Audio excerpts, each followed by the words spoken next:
ఉన్న సంతోషం మంచిదే కాదనట్లేదు. యేసుక్రీస్తు ప్రభువు వారు ఎందుకు పుట్టారు?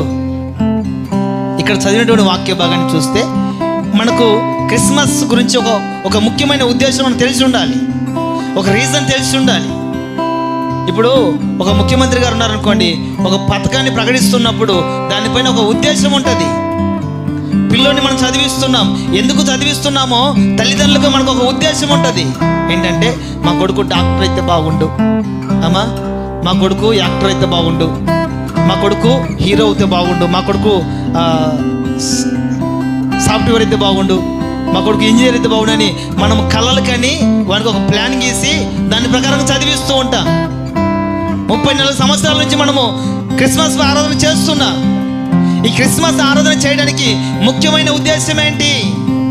యేసుక్రీస్తు వారి లోకానికి రావడానికి ముఖ్యమైన ఉద్దేశం ఏంటి అని అడిగితే అక్కడ చదివినటువంటి వాక్య భాగం, అక్కడ చదివిన వాక్యం, ఆమె ఒక కుమారుని కన్నును, తన ప్రజలను వారి పాపము నుండి ఆయనే రక్షించును గనుక ఆయనకు యేసు అని పేరు పెట్టదవనెను.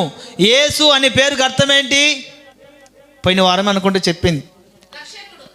హల్లెలూయా, అక్కకి టకాన్ని గుర్తొచ్చింది. పోయిన వారమే చెప్పాడంటే యేసు అని పేరు, ఆ రక్షకుడు. చప్పట్లు కొడదాం.